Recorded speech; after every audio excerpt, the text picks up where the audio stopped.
Yeah, good, fine. We can maybe have a little back and forth conversation if that seems convenient. Sounds good.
and guests joining us virtually.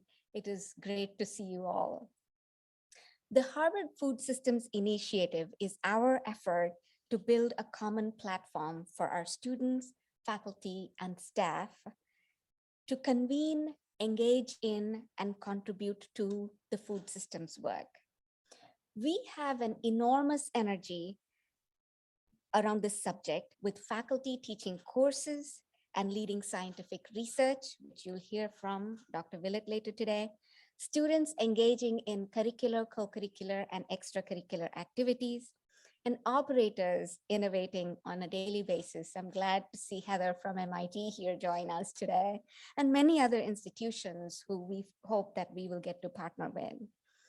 I hope that the Harvard Food Systems Initiative will serve as a common place for knowledge exchange, knowledge generation, community engagement, and convening.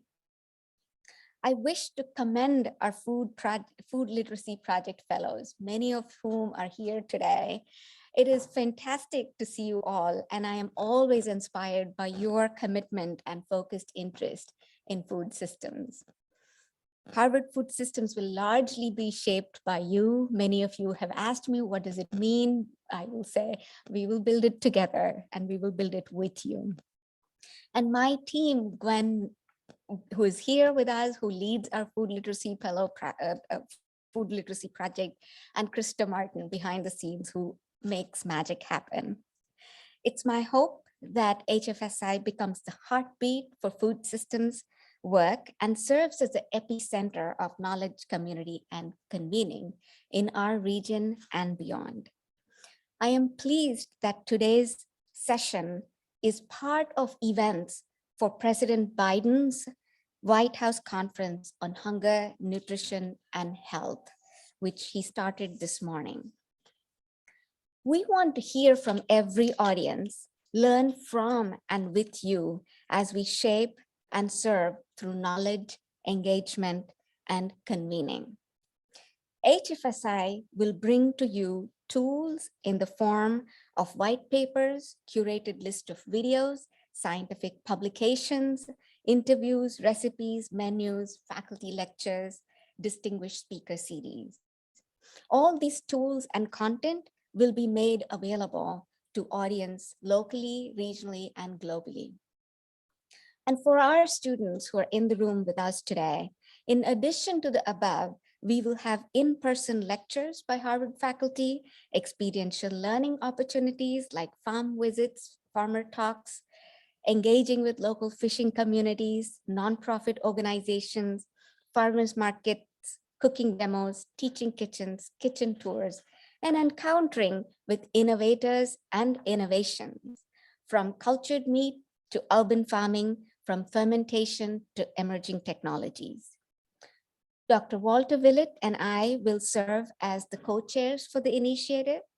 Earlier this week, on September 26th, we launched the initiative where both Walter and I were joined by Dr. David Nabarro, who gave a lecture on global food systems and led a food systems dialogue with cross-disciplinary participants. Today, I'm joined by my co-chair, Dr. Willett, who will be giving our inaugural Harvard faculty lecture titled Meet the Food Systems. Dr. Walter Willett is professor of epidemiology and nutrition at the Harvard T.H. Chan School of Public Health and has served as the chair of the Department of Nutrition at Harvard for 25 years. Much of his work has focused on the effects of diet on the occurrence of major diseases among nearly 300,000 men and women who he has followed for up to 40 years. He has published over 2,000 research papers and has written the textbook Nutritional Epidemiology and 4 books for the general public. He's a member of the National Academy of Medicine. Dr. Walter, welcome.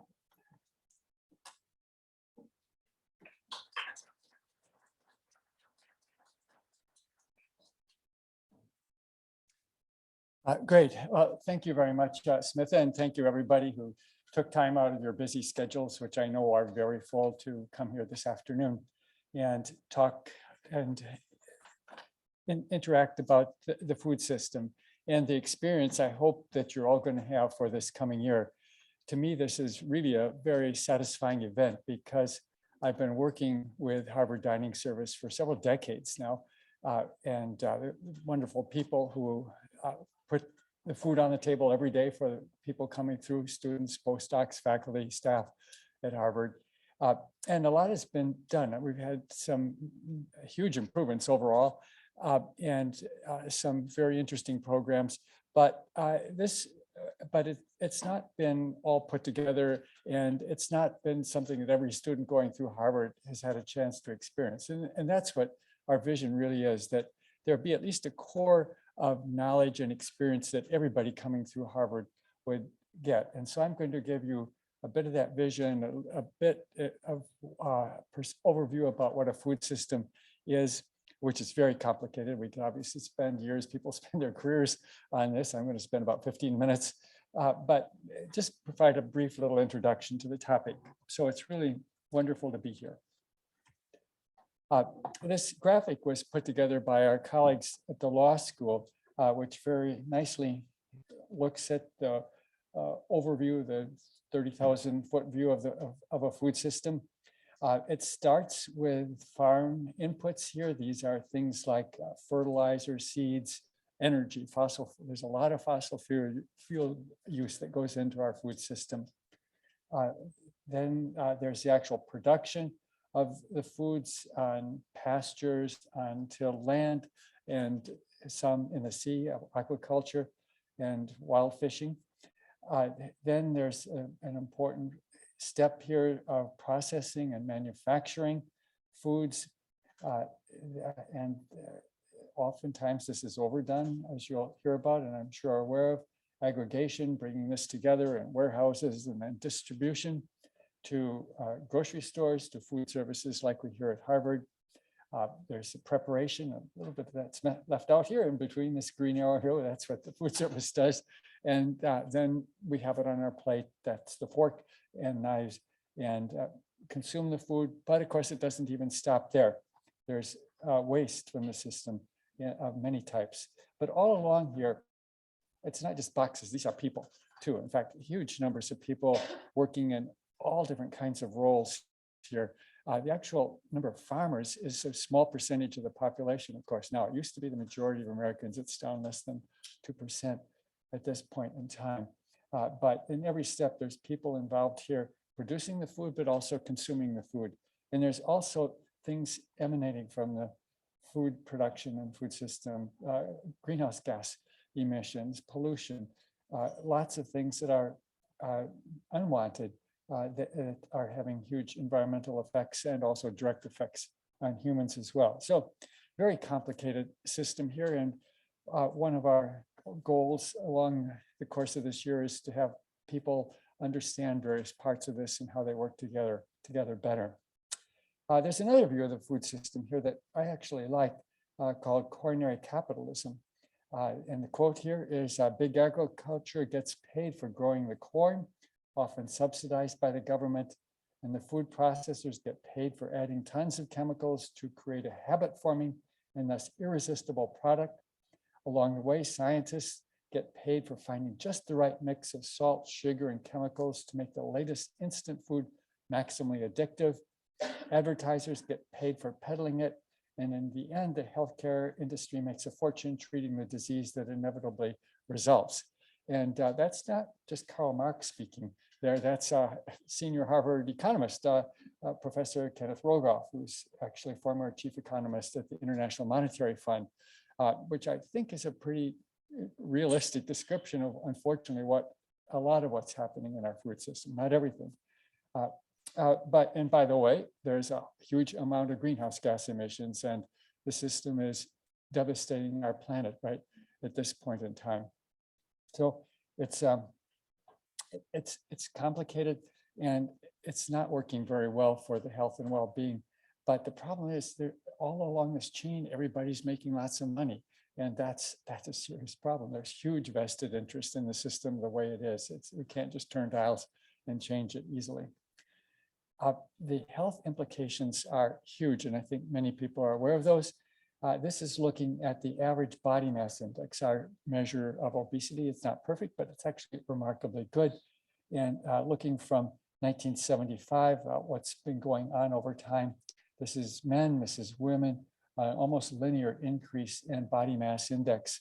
And that translates to BMI of over 30 among about 42%. That's the definition of obesity, about 42% of Americans at this time. And unfortunately, this is American exceptionalism playing out here. These are the main high-income countries in the world. And as you can see, we are leading other countries. This is not one of the reasons for showing this slide is it's bad, but it's not inevitable because you look at other countries, Japan being the most remarkable here. In fact, the BMI has been going slightly down in women. In Japan, they only have 5% prevalence of obesity. We have 42. But also some of the European countries, Italy, France, were going up, but have plateaued or maybe going down a little bit too. So we shouldn't accept what's going on as something inevitable. And this is having huge health implications, and that's what I study most. I could spend hours talking about the harmful effects of obesity. We know cardiovascular disease, diabetes, but cancer, eye disease, almost every organ of the body is adversely affected. And not surprisingly, even before the pandemic, life expectancy, which had been going up for virtually since we started tracking it, was going down for 4 years before the pandemic. The consequences of the obesity epidemic were catching up. Opioids gave it another kick, but the obesity epidemic has been an important contributor. And then, of course, COVID came along, and that turned everything upside down. Life expectancy overall in the United States went down by about 1 year, but there were huge disparities here that the African-American population lost on average of about 3 years of life expectancy, and the Latino population lost about 5 years of life expectancy during that time. Now, maybe some of that will recover, but it didn't show it during the most recent data we have. Of course, a lot of this is due to basic structural issues, structural racism, poverty, income disparities, but there are also some very direct effects that obesity is a major risk factor for dying from COVID, and so is diabetes, hypertension. So there's some, if we'd been in better metabolic shape, we probably would have had 30 to 50% fewer deaths from COVID in this country. So the virus is the main factor, of course, but when it affects a population that's in bad metabolic shape, the consequences are multiplied. So the scale of the challenge that we were given when I led the Eat Lancet Commission, which was put together to address these problems, and I'll talk about some of the other problems, was already in this world, many people are still not adequately fed. In many countries around the world, particularly sub-Saharan Africa, parts of Asia, there's still major childhood undernutrition. About 2 billion people, mostly children, lack iron and vitamin A in adequate amounts. We have about 155 million children stunted. And then again, this huge number overweight or obesity, and that number is out of date now. It's also, I think, apparent to everybody here that climate change and other environmental disasters are increasing. And the president was about an hour and a half late this morning opening the meeting, in fact, because he was having to deal with a hurricane hitting Florida. And clearly climate change is making those kinds of events more common and more severe. But what's really concerning here is this is tracking global average temperature by year going back to 1850. We knew it was increasing for quite a while, but what's really concerning is it's not linear, it's accelerating. We're hitting tipping points and vicious circles that are making this go faster and faster. So that's fundamentally why the university has made climate change the top priority right at the moment, because if we can't deal with this, nothing else is going to matter. So that's a little background. And by the way, I should add, we were trying to, in this Lancet Commission that I co-chaired, define what would be a healthy, sustainable diet and the way of producing that diet to feed the world's population by 2050. And between now and then, we're adding another close to 2 billion people. So we're challenged at the moment, and then we have another 2 billion people who will need to feed. So these challenges are pretty overwhelming, and I think sometimes all of us have felt that. So how do we get our heads around that and find a pathway? We sat for a while and decided to break it down into 4 steps that we would define a healthy diet by using the best available evidence from controlled feeding studies that I'll talk about in a minute, long-term cohort studies, and where we have them, randomized trials. Then our earth science colleagues have been hard at work defining planetary boundaries. How much water can we use and be sustainable? How much fertilizer can we use and be sustainable? How much greenhouse gas emissions can we emit and still be sustainable? Because we have been recycling and stable until just a couple hundred years ago. Then we brought those bodies of evidence together to see within those planetary boundaries what could we eat that would fit and feed about 10 billion people. And then we looked at some strategies. And this, the reason we're here is one of the strategies, actually. So I'm going to give just a little brief flavor of the kind of evidence we looked at and the kind of evidence that my colleagues and I developed to understand best how diet relates to health and well-being in the long run. This is what's called a network meta-analysis of 66 randomized trials of food group effects on risk factors for cardiometabolic disease like heart disease, diabetes. So the risk factors would be things like blood pressure, high blood glucose, high cholesterol levels. So these kinds of randomized trials are sort of the quick, relatively inexpensive. They're not cheap though. Studies where you take a couple dozen people, you actually feed them, give them their food for a few weeks under controlled conditions, and then you measure changes in these factors, blood lipids, blood glucose measurements, blood pressure, and inflammatory factors. Those were all included here. So this that's not our ultimate endpoint. We're really interested most in preventing disease, but we know that these factors predict more disease. So you can do short-term studies under controlled conditions. And then they ranked various food groups by their effect on these risk factors. And the ranking gave, not too surprisingly, nuts the highest rank, followed by legumes, whole grains, and fish, fruits, vegetables. So this is really the basis, sort of the core of a plant-based diet here. And the short-term studies suggested this would be healthier. Then we got into less healthy foods, refined grains, red meat, eggs, dairy, and worst of all, sugar-sweetened beverages. Coca-Cola is the winner here. There's no nutritional value and there's a lot of harm. So that gave us some suggestions, some evidence that those dietary factors at the top would be best to be the healthiest to be the core of our diet. But again, we're wanting to look at prevention of disease and promotion of well-being. So that kind of work requires large populations and following people for decades. And that's what most of the work our group has focused on for the last now over 40 years.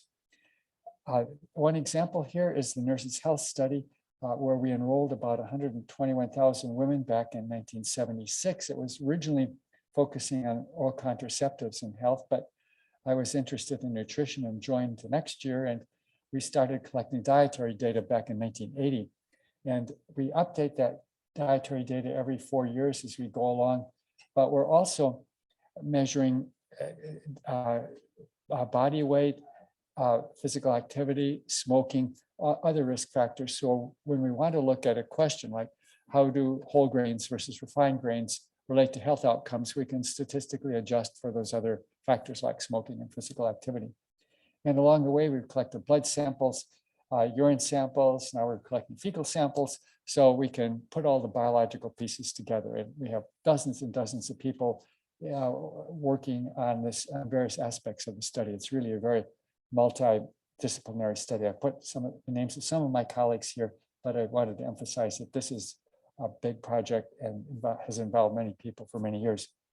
That was just women, so we added 52,000 men in 1986, and the next generation women, another 116,000 in 1989.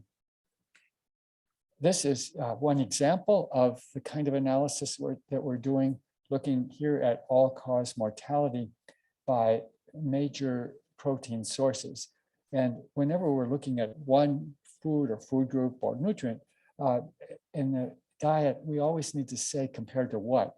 And the comparison makes a big difference here, which you can see. But this is the risk of mortality. And here this line, horizontal line, is dairy. That's the comparison to which everything else is related. Like everything I'll show you, this has been adjusted for these other risk factors like physical activity, smoking, and sometimes genetics, socioeconomic factors. So by far the worst food would be per 3% of energy from protein would be processed meats, then eggs, unprocessed meats, higher than dairy, fish, poultry, about dairy, but if we really wanted to go to the lowest mortality, it would be protein from plant sources like nuts, legumes, and soy products. And interestingly enough, this fits very well with the slide I just showed you, looking at carefully controlled studies, but short-term predictors of risk factors, not diseases themselves. And together, this body of information, the short-term, highly controlled studies, long-term studies looking at the disease outcomes themselves, when these converge, it really gives us strong confidence that these are causal relationships. It's again, not a question of just is something better or worse, but if we're putting together a diet for whether it's for your meals next week, it's for thinking about the global diet, we need to be more quantitative, not just more of this or less of that. And so this is one example looking at trying to identify what would be a reasonable amount of red meat in the diet and not elevate the risk of diabetes substantially. So the relationship between red meat and diabetes is pretty linear, as you can see here, with increasing risk with higher intake of red meat. And even by the time we got to just a little bit, this increment here is about 2 servings a week of red meat. And there was already a small but significantly elevated risk. So we thought that's probably not something we'd want to recommend. So we a little bit arbitrarily took the midpoint of that and defined a target number of about 1 serving of red meat, which would be tolerable for a diet if we're trying to keep risk quite low. We went through this kind of exercise looking at all the world's literature, short-term studies, long-term studies, a few other kinds of evidence as well, and food group by food group, and put all that together a few years ago to develop this healthy eating plate. And the commission came to some very similar conclusions. And I'm showing it here in terms of our Harvard Healthy Eating Plate, since we use this as one of our main teaching tools here at the university, and it's used by many other people. And I think it's available in 55 languages, something like that. Dr. Chung has been helping us get it translated.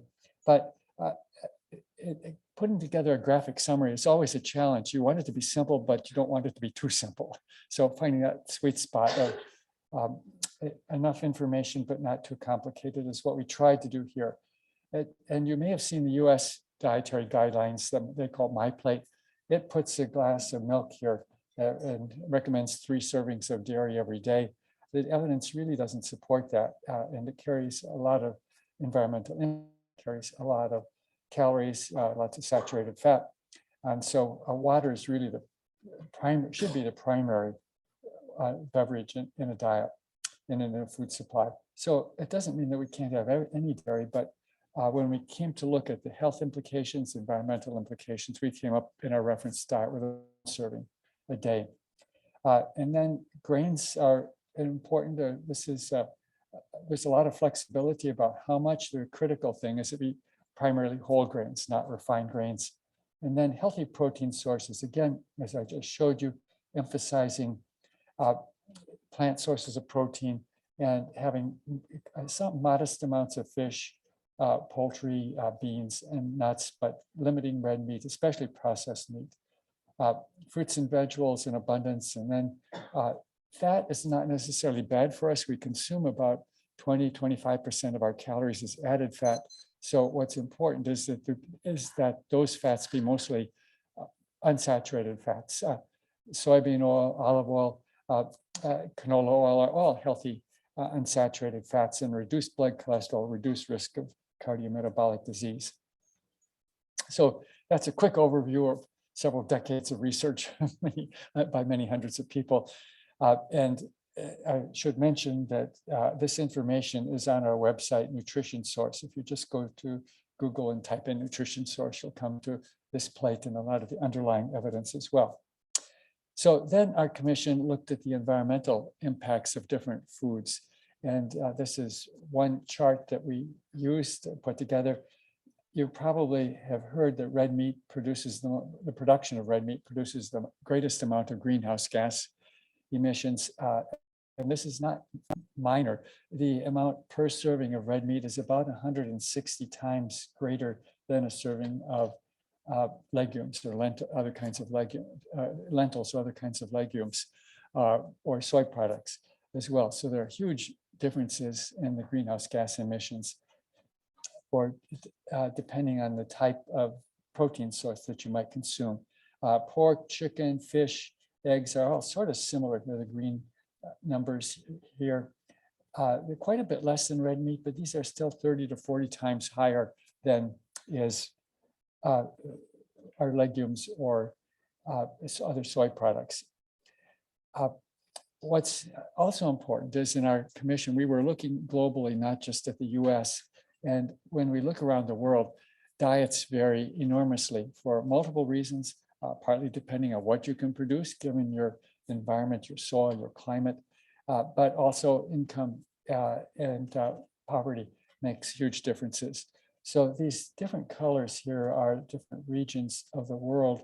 And here looking at red meat consumption, for example, this dotted red line here is the reference diet number. And you can see the gold line here, we're way over the reference number in the United States. The reference number is what could be reasonably healthy and also be sustainable. So we're way over, but in Southeast Asia, the numbers are actually lower than the reference diet number. Sub-Saharan Africa is about at the reference number on average. But again, within each of these places, there's a lot of variability, partly depending on income and sometimes availability. On the other hand, many food groups are below the optimal level, such as nuts, whole grains, legumes, fruits, vegetables, and fish in almost all regions of the world. So an optimal sustainable diet, optimal for health of individuals and for the planet, would mean in some places some downward shifts in some food groups and some upward shifts in other food groups.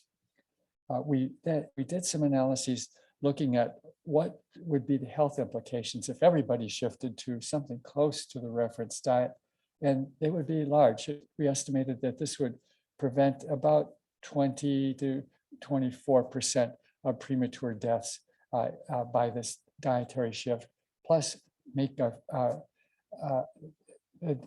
provide a diet that's potentially sustainable. That's a lot of numbers in a short time. This is what our food system looks like on the real ground. This is actually from our family farm in Michigan. It's in, I don't know, how many people here have heard of Bad Axe, Michigan? Probably. It's right there in the middle of a film of Michigan. This area was cleared by our family and other settlers about 150 years ago. When I was growing up, it didn't look like this at all. This is just now corn merged into the next farm versus more corn versus more corn and more corn. Just this vast monoculture. When I was growing up, it was small plots, a dairy farm, small fields, mixed kind of agriculture, probably was pretty sustainable. But it's also even more sobering is if you look a step farther back even and think that this was all forested about 100 until about 150 years ago, when people moved from New England to the Midwest because the soil was more fertile. And it wasn't just empty land. This was, people lived there. The Potawatomi tribe, uh, the Chippewa tribe, and a couple of other Ojibwe tribes lived in this area. And they had been living sustainably for thousands of years here, supporting a much lower number of people, of course. But it's a bit sobering. In about 150 years, we've taken what was a sustainable, really circular kind of food system and brought it to the brink of destroying the whole world's ecosystems. And that's pretty sobering and remarkable.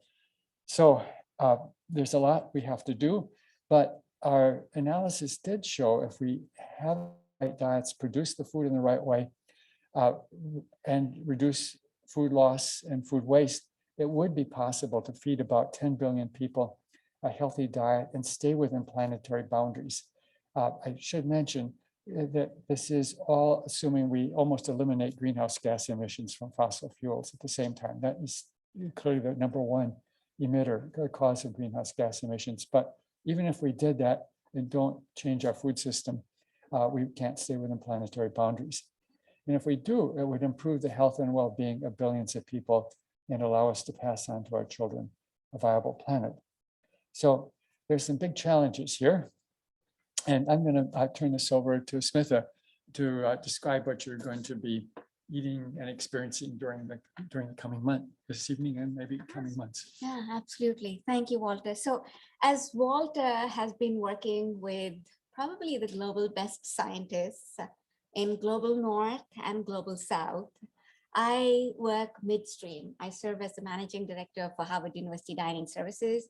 In my previous role, I was at Princeton University, and previous to that, designed global food programs for large Fortune 500 companies. And what I would take away from the discussions with Walter and many other scientists is, what does it mean for me where I can move markets, I can shape markets and influence them by the decisions that we make? And what does it mean for me to take this knowledge and break it down and bring it to my team, many of whom are here, right? And they're distinctly different actors who form the food systems chain itself. Krista, who's there, leads with what is the story? How are we building our team and people strategy? And how do we make our team stronger is an example of what she does. Gwen engages with students on a weekly basis, right, on what is happening on our campus, primarily undergraduate students. Ben and Bryant are here. They're our chefs at Elliott House and Kirkland House. No, Elliott House and Kirkland House, yes. And they're thinking through, what does it mean to me and how as a chef can I be making and designing menus, right? No one piece is large enough, but each of us are doing our part to kind of translate it back as practitioners. And what you see in this picture is if one were to take the Eat Lancet, or at least in my case, I took the Eat Lancet report and shared it with my team, including Martin, who designs largely the entire menu program, along with several other chefs. It's like if we were to take this and write a menu for our campus where we serve about 5 million meals a year, right? And this is a small set if we think about just higher education as a big high volume producer. What would menus look like? And my ask was for the chefs to bring their creativity and wisdom. And most of the pictures on this slide are translations by Ben and Bryant and some of the other chefs. And the menus actually look like these, right? Fresh corn with chipotle aioli, coteja cheese, and cilantro. All of these are plant-based. All of these, they may have a little portion of dairy, if at best. They do not have nuts. They are plant or fruit or with seeds, because we are trying to make it inclusive, culturally sensitive, health sensitivity, religious sensitivity, and environmentally sensitive as well. And what's powerful is this might be the first large-scale lunch grill in the US that is serving only plant-based, small plate formats. So something for us, it's new. We've just started it this semester. So kudos to the chefs. This is an example of, do you want to talk a little bit about the culture side and what anything? Why don't you finish? Okay, perfect. This is an example from Chef Arlene. She is our chef at the Harvard School of Public Health, where Dr. Willett and Dr. Chung and the School of Public Health is based. And she here is producing a climate-friendly menu from her culture, from the Caribbean. And she would say, this is the soup that my mom made with lentils, and it would have a small topping of codfish or some fish bourgeois that she said, right? Not large portion of fish, but still dense with nutrition and climate friendly and healthy for the community. And the final example here is during Native American Heritage Month last year, we partnered with the Native American program here on campus, and our chefs researched some recipes and produced recipes that our students and staff had shared from the Wampanoag tribe.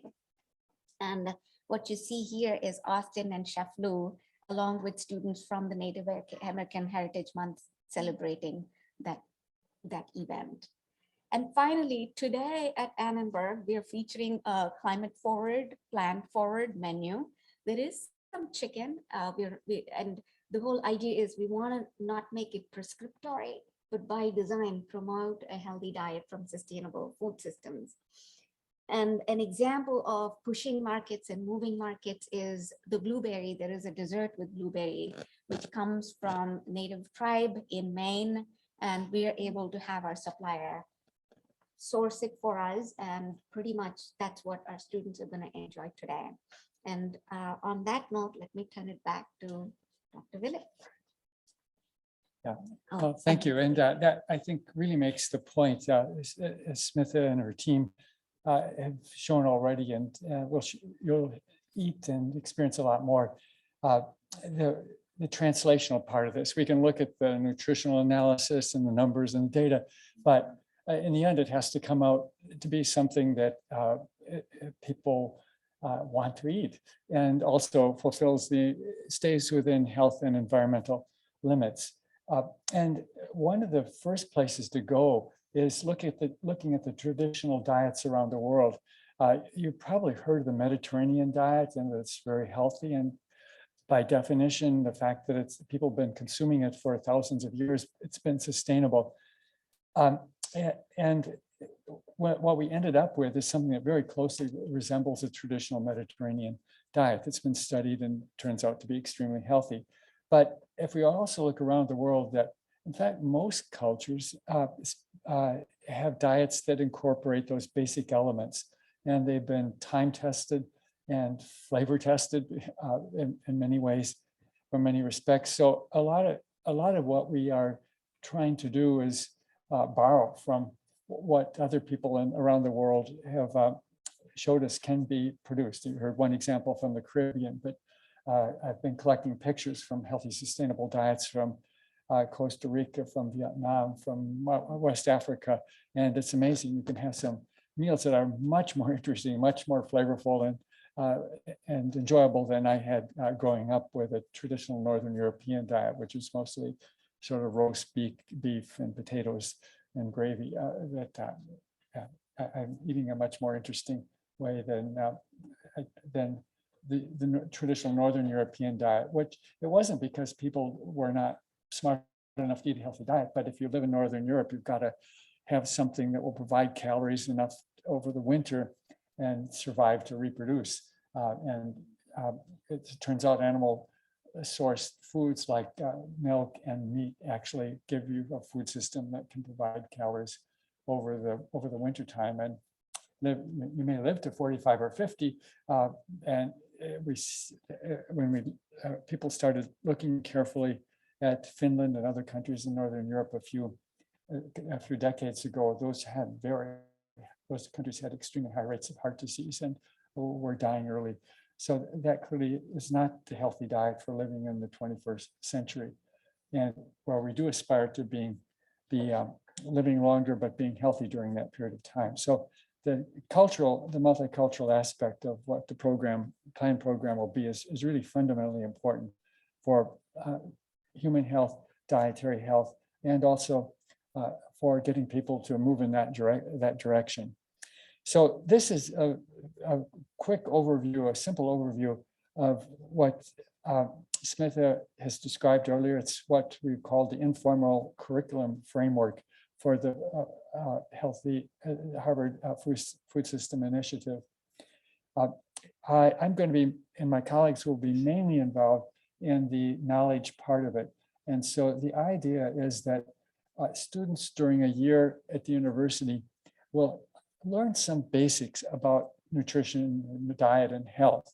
And hopefully this will be something that they can take away for the rest of their life.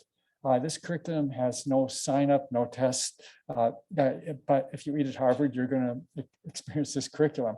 So the wonderful thing is that we actually have a living classroom that everybody attends almost every day. And we want to make the most of that opportunity. So the overriding themes, cross-cutting themes will be health, climate change, and other environmental effects, food justice, and cultures from around the world. We have broken this down. Jesse Smith, who's here, actually has been working on the curriculum with us, and a lot of this is thanks to her. We looked at the year, there's about 8 months, students are here, so we created 8 modules. And we made it a one-year curriculum because a lot of people come for master's degrees and are here for just 1 year, or in university housing for just 1 year and move someplace else where they're not dining at Harvard. So we wanted to make sure that this is something that everybody gets exposed to, gets to experience. But ideally, it will be similar topics yearly, but the way it's presented, the examples will be on change from year to year, and we invite lots of creativity to make it that way. So this is a sort of bare bones outline of what we want to do. But basically, this is pretty standard nutrition, starting with a food system for this month: protein, fats and oils, carbohydrates, fruits and vegetables, beverages, dealing with food waste, and then putting all the pieces together. So our intent is that I think probably most of the people in the room are pretty familiar with these topics, but hopefully you will learn something. I always learn something when we start to put a program together like this, and that this will be some common knowledge.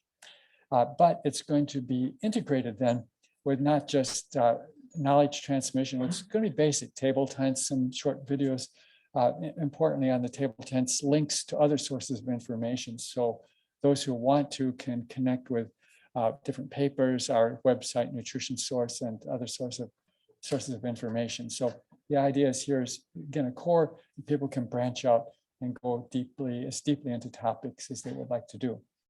And I'm going to turn it back to Smitha here to talk about the engagement and community aspects a little bit here. So as Walter and his team are developing the knowledge part of it, the idea is to pair it with experiential learning elements by our team within HUDs. And these could be Heritage Month celebrations, tours of partners from farms to some of the students had visited Ward Farm earlier in the academic year, developing educational material that is available as table tents. Jessie produced, when you all go to your dining halls, you will see table tents, and she produced about 4, many for us, but we are starting with 4. Which will all be available as open source material, particularly the table tents. And then cooking classes, cooking demos. Yesterday, Chef Martin and Arlene at a different event at the Nutrition Roundtable hosted an olive oil tasting event. So at the lowest common denominator, how do we take such great scientific work and bring it back to our communities is at the heart of this entire effort. Great. Well, thank you. And I'm very confident you're going to have some great experiences around tables during this coming year. And this is, I think, an exciting event, but I also know I've been working with Martin and Kristen and others for quite a few years. They can put some amazing food on the table, and our hope is that everybody gets around the university gets to experience that. So I thought I'd just end with a little quiz here. We're not marking grades, and this is not scientific polling. This is not a representative sample of people in this room.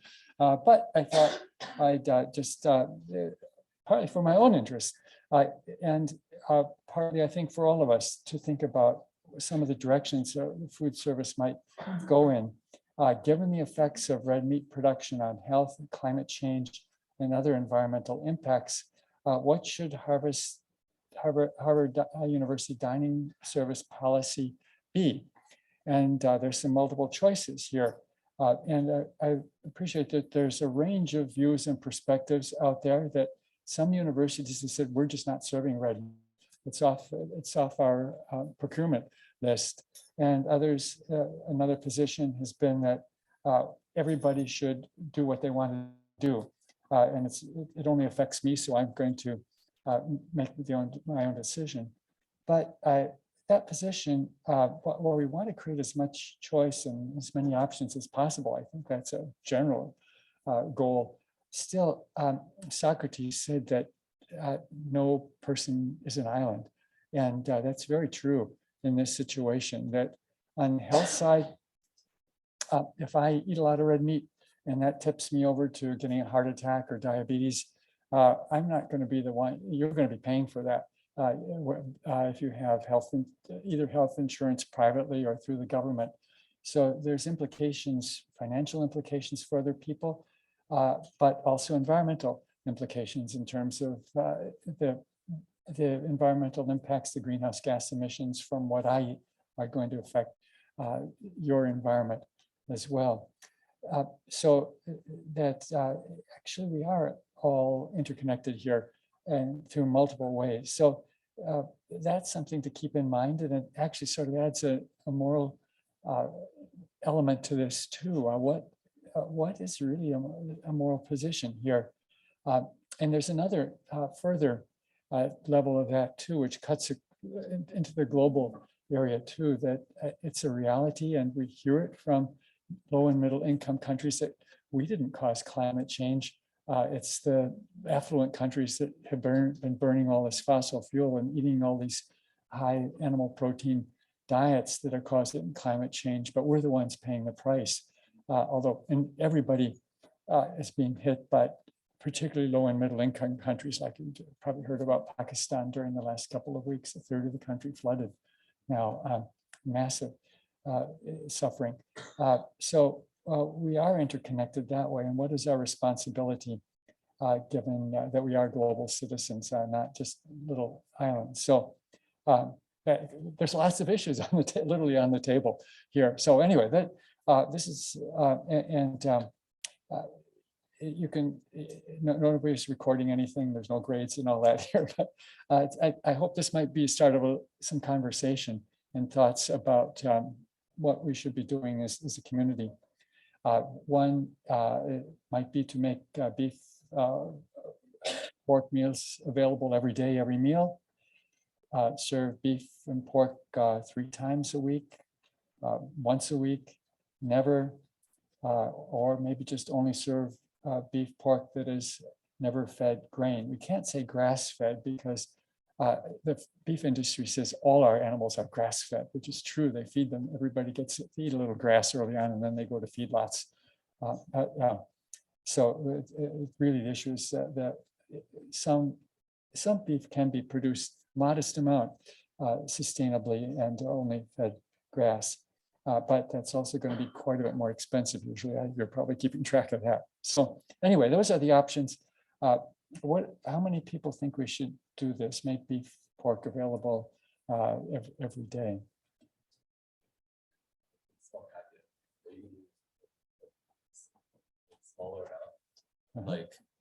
Like say you could amortize it out. So like you put 1/7 the amount of beef or pork that you would if you were to serve it by itself into a single meal each day. and then you could have every day, but then it would be effectively the same amount as once a week. Right, yes, you're right. There's a lot of nuances and a lot of sort of branching options here. And that's actually something that is very serious, has to be a very serious consideration, because that's how most cultures use these foods, and especially looking around the world, that's often how meat is incorporated. Okay, beef or pork only 3 times per week. Okay, a little support for that. Beef or pork once a week. Okay, and do keep in mind that it can work if people want to. You could be a vegan, but you could also have beef or pork about once a week and be sustainable too. So never serve beef or pork. A little more for that. Serve beef pork that is never grass-fed or free range. Okay, and you could do that. Then you have all the possible combinations of serving size and frequency too. But we can hear from the procurement people, if we do this, you won't be you can't afford to have it every day, I think. So, but maybe that's good, and put all your resources in a very sustainable, healthy format of it. It's like not drinking a lot of wine, but having a real good bottle of wine less often. So anyway, those I think the important point is there's quite a diversity of opinion here, and one of the principles or concepts here that I know the food service has had, which in general I think is good, is not to constrain people's choice much, but to provide knowledge, and then hopefully people will take advantage of that and move toward personal consumption patterns that are good for themselves and for the planet. But this is overlaid a little bit, again, that this isn't just about any individual, that we are in this boat together, and that boat's sort of sinking at the moment. So it does raise some interesting personal, operational, ethical questions here that I hope will be thought about and discussed in the coming months. So I'll turn it back to Smitha to tell us what's in store. Thank you, Dr. Willett. I think we'll open it up for Q&A. I think we can take a few questions and then go from there. Gwen has the mic, and Krista has a mic, and Julian, right? Did I get the name right? Yeah, perfect. And I think, Julian, you should introduce your department as well. Yeah, I'm doing a PhD in molecular and cellular biology, so not directly linked to what we had, but could be in a way. Actually, I'm interested, you did not directly touch on this today, but at the basis of the food system, we have the farmers, and it seems that now we have the 2 extremes. We have the big industrial farm that seems to be, and here I'm going to take like economically sustainable.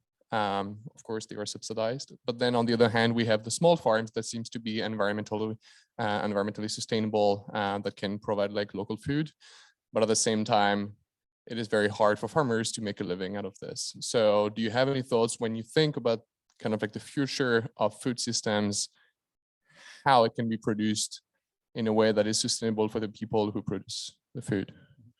Right, and I thank you for raising that point, that any solution here has to be incorporating that producers can have a meaningful, reasonable income. This is a huge challenge, and at the White House conference today, nobody dug too deeply into that. But the farm that I showed, our family farm in Michigan, that is corn and soy, corn and soy, corn and soy. And if you fly over the Midwest, that's what you're going to see for a couple thousand miles, pretty much. They farm that way because that's the way it works for them to make a living, and so that there are financial reasons for the way it is. And ultimately, we have to change the mix of incentives and taxes, the financial levers, to make it viable and attractive for people to farm sustainably. And one of the was brought out very convincingly a few months ago at a meeting that one of the big problems is that farmers have all this land that and they have to use that to maximize or at least get a reasonable income from it.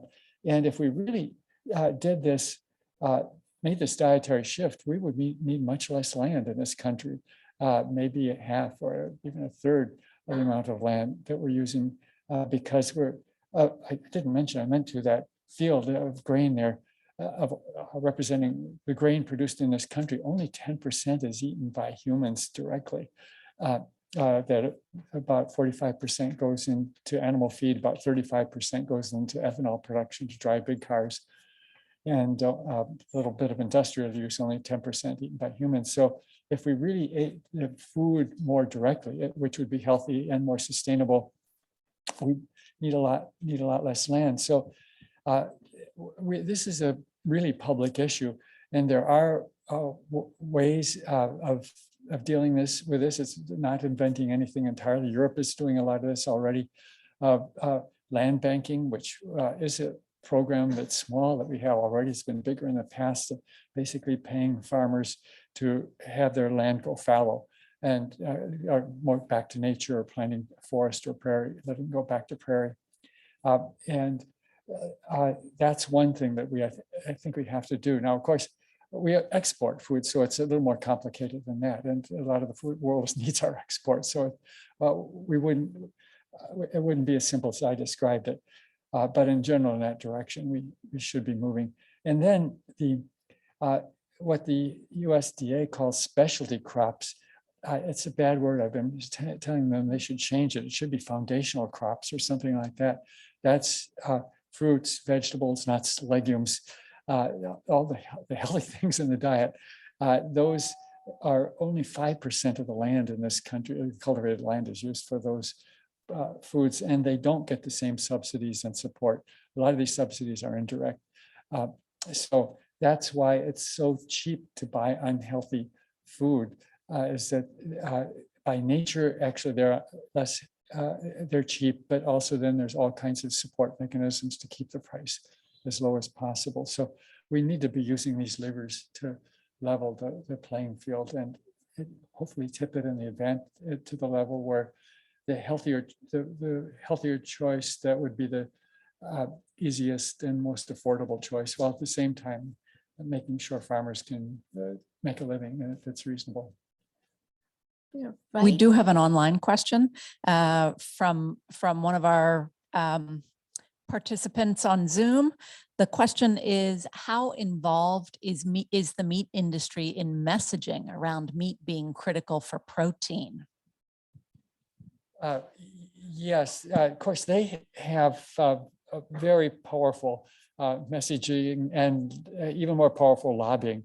That, for example, in the last dietary guidelines production, they got a law passed by Congress at the last minute. They snuck it into the final appropriations bill that the Department of Agriculture cannot mention any environmental impacts of food choices.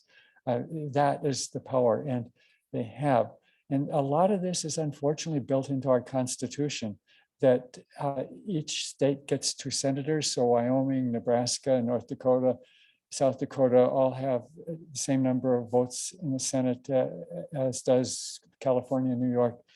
So there's a huge disproportional influence through Congress that tips is part of the reason the food system here is the way it is. So it's going to take a lot of powerful organizing and pushback to change that.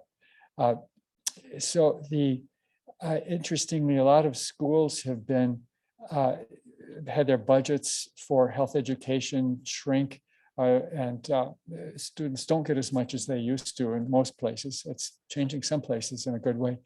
But because they don't have the teaching material, the dairy industry has supplied most of the teaching material for what's called healthy nutrition. And you can bet that the 3 servings a day of dairy is very prominent there. By the way, our actual consumption at present time is relatively high, but it's still 1.6 servings. So 3 servings a day, if you really were serious about that, that would mean doubling dairy production in the United States, where the environmental impact is already major. And then you double that. It would, and the USDA is not basically it puts blinders over their eyes about what the implications of their recommendations are. So Dr. Willett is going to stay with us for a little longer. So I'm going to close this session. I know there are a few questions. We are here. We are around. Again, thank you so much for joining me, for all the work that's ahead of us this year and into the future. Our hope is that these conversations continue. We're here in what I call in the messy middle with you, in a way that we're able to design solutions, experiment, pilot. Examples of what Ben and Bryant have done are just, we are the starting point of taking on such. And as you have ideas, please bring them forward. You can look us up and connect with us on hfsi.harvard.edu. Thank you all. Have a great evening.